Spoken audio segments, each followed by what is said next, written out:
12वीं के बल में दूसरा चैप्टर जिसका नाम है विश्व जनसंख्या। इसमें 3 बातें विश्व जनसंख्या में, तो वितरण, घनत्व और वृद्धि, इन तीनों की परिभाषा हमें नीचे मिल जाएगी। हम इसके जो क्वेश्चन आंसर पढ़ेंगे उससे पहले एक पार्ट पे एक नज़र डाल लेते हैं और पूरे पार्ट का लिंक डिस्क्रिप्शन में दिया गया है, उसमें से आप पार्ट को आसानी से पढ़ सकते हैं। चलो हम देखते हैं इसमें पार्ट में एक नज़र में क्या क्या है, मतलब महत्वपूर्ण बात है। किसी देश की जनसंख्या उसका वास्तविक धन होती है। यही लोग देश के संसाधन का उपयोग करते हैं और उसकी नीतियों को निर्धारित करते हैं। यानी कहना चाह रहा है इसमें जो लेखक है कि जो वहाँ की जनसंख्या है उस देश की क्या है, वास्तविक है, और जो ये लोग होते हैं उसका संसाधन, यानी वहाँ की जो देश के अंदर जो भूमि में जो भी खाद्य पदार्थ निकलते हैं उसका उपयोग करते हैं, उसकी नीतियाँ जो निर्धारित होती है उसको भी ये पालना करते हैं। किसी देश के जनांकीय विशेषताओं जैसे जनसंख्या में कुल पुरुष, स्त्री व बच्चों की संख्या, जन्म दर, मृत्यु दर, प्रवास, नगरीय ग्रामीण जनसंख्या तथा उनकी स्थिति का ज्ञान जनसंख्या के अध्ययन से होता है। अब कैसे पता पड़ेगी कि कितने पुरुष है देश में, ये कितनी स्त्रियाँ है, कितने बच्चे हैं, कितने लोग इस दुनिया में आए, कितने गए, कितने लोग अपने शहर को छोड़कर दूसरे शहर में काम धंधे के लिए गए, ये क्या होता है, जनसंख्या के अध्ययन से होता है। भूपृष्ठ पर लोगों के फैलाव को जनसंख्या का वितरण कहते हैं। जो हमारा पार्ट का जो एक पहला टॉपिक है जनसंख्या वितरण, इसकी डेफिनेशन क्या है। भूपृष्ठ पर, भूपृष्ठ यानी भूमि के ऊपर लोगों के फैलाव यानी कितने लोग भूमि के ऊपर रह रहे हैं, इसकी जनसंख्या को वितरण कहते हैं। यह विश्व में बड़ा ही असमान है, यानी अलग अलग देशों में अलग अलग तुलना की जा सकती है। विश्व की लगभग 60% जनसंख्या केवल 10% देशों में निवास करती है। यानी विश्व की जो 60% जनसंख्या है केवल 10% देशों में निवास करती है, जिसमें से 6 देश एशियाई महाद्वीप में स्थित है, जिसमें हमारा भारत देश भी है।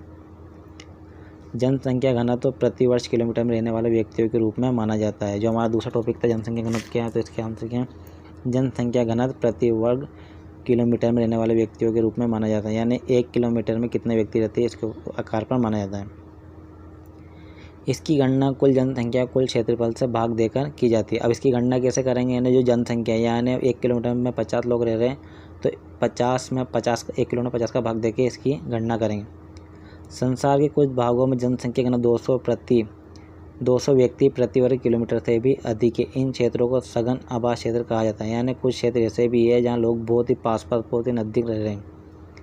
उत्तरी और दक्षिण ध्रुवों के निकट उष्ण एवं शीत मरुस्थल, विद्युत रेखीय, उच्च वर्षा का क्षेत्र व ऊंचे पर्वतीय क्षेत्र विरल आबाद है। ये जो उत्तरी और दक्षिणी क्षेत्रों में क्या है, बहुत से लोग रहते हैं, क्योंकि यहाँ पे हर सुविधा मिल जाती है। पानी की कमी नहीं है, मृदा यानी भूमि अच्छी है, जल की उपलब्धता, भू आकृति, जलवायु, मृदा, जनसंख्या वितरण को प्रभावित करने वाले प्रमुख भौतिक कारक हैं। भौतिक कारक कौन कौन से, जल की उपलब्धता, यानी बहुत सी जगह जल अच्छा होता है तो लोग वहाँ रहना पसंद करते हैं, बहुत सी जगह जल नहीं होता, कमी होती है तो वहाँ रहना पसंद नहीं करते। भू आकृति यानी उबड़ खाबड़ जनसंख्या तो नहीं है, मतलब उबड़ खाबड़ रोड तो नहीं है, पहाड़ी क्षेत्र तो नहीं है।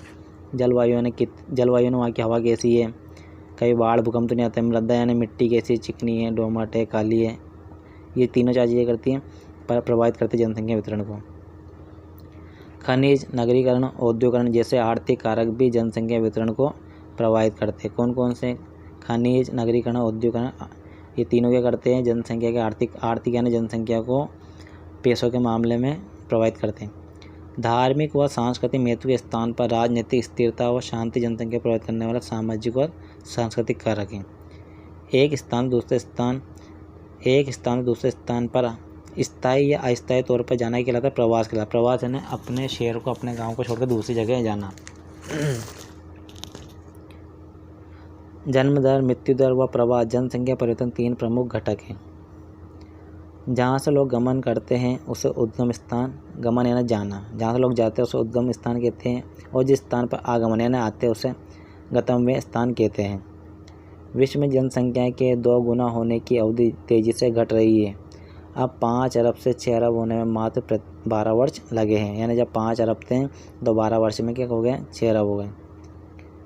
रोगों के विरुद्ध टीकाकरण, चिकित्सा सुविधा में सुधार तथा स्वच्छता ने मृत्यु दर को तीव्रता से घटाने में मदद की है।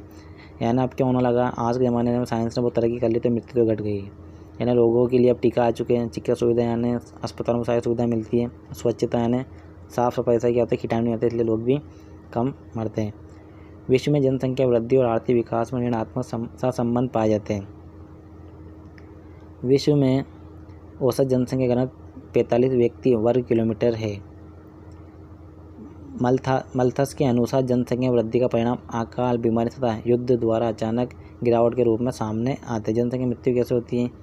कभी कभी युद्ध हो गया, कभी अकाल पड़ गया, कोई महामारी आ गई जैसे कोरोना जैसी, जिसकी वजह से मृत्यु में गिरावट हो जाती है। शिक्षा, गर्भ निरोधक की सुगम उपलब्धता तथा बड़े परिवार के लिए निरुत्साह जैसे कुछ प्रावधान जनसंख्या नियंत्रण में सहायक होगा। जनसंख्या नियंत्रण में क्या है? जो बड़े बड़े परिवार थे निरुत्साह ना, उनको सरकार वो दे रही है कि नहीं कि अगर आप 2 बच्चे पैदा करते हो तो आपको ये प्रॉफिट दिया जाएगा, ये लाभ दिया जाएगा। तो उन्होंने क्या करा? जनसंख्या को नियंत्रण करा। हमें क्वेश्चन आंसर पढ़ने हैं। तो इसके आवश्यक वाला 5 क्वेश्चन है, 5 का आंसर ये है। हम पढ़ते इसका पहला क्या है। नीचे दिए गए 4 विकल्पों में से सही उत्तर चुनिए। तो क्या है पहला?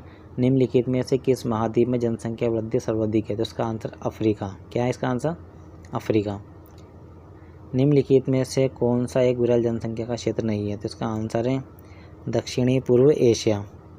निम्नलिखित में कौन सा एक प्रतिकर्ष कारक नहीं है?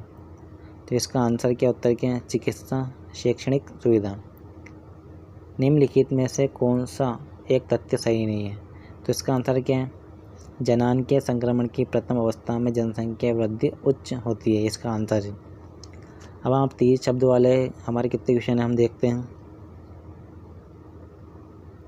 4 क्वेश्चन हैं, इन चारों का आंसर हमें बताने हैं। तो अब देखते हैं इसमें 30 शब्द वाले में पहला क्वेश्चन क्या है। जनसंख्या के वितरण को प्रभावित करने वाले 3 भौगोलिक कारकों का उल्लेख कीजिए।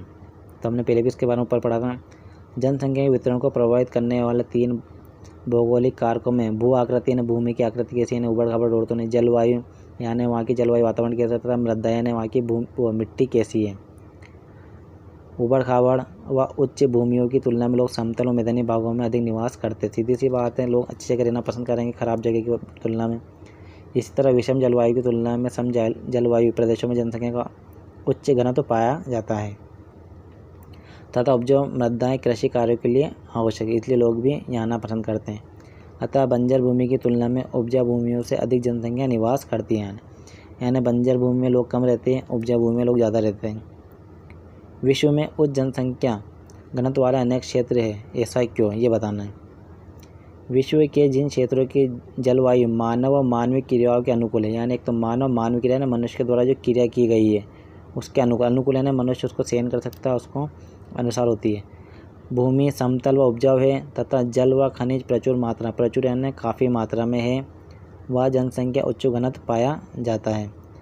संयुक्त राज्य अमेरिका का उत्तरी पूर्वी भाग, यूरोप का उत्तरी पश्चिम भाग तथा दक्षिण का दक्षिणी पूर्वी व एशिया में उच्च जनसंख्या घनत्व के यही कारण है। यानी यहाँ पे क्षेत्र में जो 3-4 क्षेत्र बताए, अमेरिका, यूरोप, उत्तरी पश्चिम और दक्षिण में क्या है, लोग ज़्यादा पाए जाते हैं। क्यों पाए जाते हैं? क्योंकि यहाँ पर हर सुविधा मिलती है।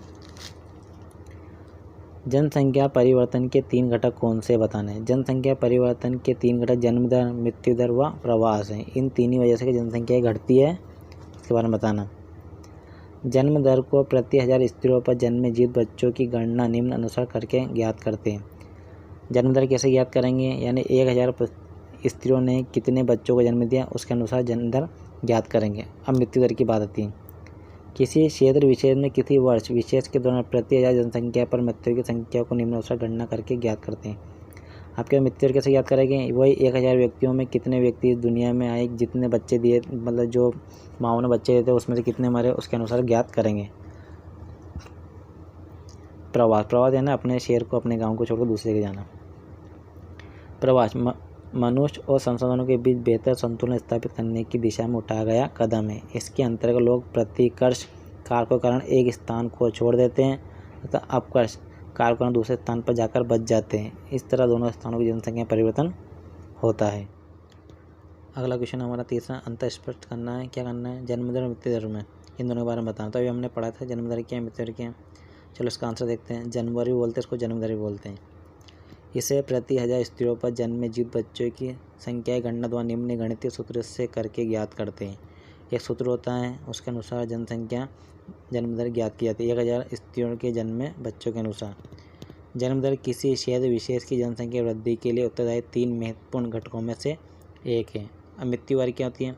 किसी क्षेत्र विशेष में यानी किसी क्षेत्र, यानी जैसे आपका क्षेत्र मान लो, उस विशेष में किसी वर्ष विशेष की अवधि, यानी उसमें एक वर्ष चुन लो कि इतने साल में इतने महीने में प्रति हज़ार जनसंख्या, प्रति हज़ार यानी 1000 जनसंख्या पर मृत्यु की संख्या की गणना निम्नानुसार करके ज्ञात करते हैं। इसका भी सूत्र होता है, मृत्यु दर किसी क्षेत्र विशेष की जनसंख्या वृद्धि को नियंत्रित करने वाले कारकों में से एक माना जाता है। प्रवास के प्रतिकर्ष कारक और अपकर्ष कारक। प्रतिकर्ष यानी अपने शहर को छोड़ने और दूसरे शहर में जाना। प्रवास के प्रतिकर्ष कारक लोगों को स्थान को छोड़ने के लिए बाध्य करता है, बाध्य यानी मजबूर करते हैं, जहाँ वह लंबे समय से रह रहे होते हैं। यानी कोई व्यक्ति जहाँ पर जन्मा है फिर भी अपने शहर को छोड़ के जा रहा है। क्यों जा रहा है, इसके कुछ कारण हैं। क्या है, बेरोजगारी, जीवन यापन करने की निम्न दशाएं, राजनीतिक अस्थिरता व उपद्रव, प्रतिकूल जलवायु, प्राकृतिक आपदाएं, महामारी व जल की कमी, उबड़ खाबड़, उच्च भूमीय लोगों के प्रतिकर्ष का कारण बनती है। यानी जितनी भी समस्या है ये करती प्रतिकर्ष का कारक बनती है। अपकर्ष, रोजगार के बेहतर अवसर। अब क्यों जाते हैं, क्योंकि वहाँ रोजगार के बेहतर अवसर, जीवन यापन करने की अच्छी दशाएं होती हैं, शांति व सुरक्षा, अनुकूल जलवायु, जल की उपलब्धता, समतल उपजाऊ भूमि, शिक्षा व स्वास्थ्य सेवाओं का विकास आदि ऐसे कारक किसी स्थान पर आप्रवास का कारण बनते हैं। यानी जितनी भी सुविधा होती है इसलिए लोग अपने शहर को छोड़कर दूसरे जगह जाते हैं। आप्रवास है ना, आने वाले। विश्व के ऐसे स्थान को लोगों को स्थायी रूप से बसने के लिए आकर्षण केंद्र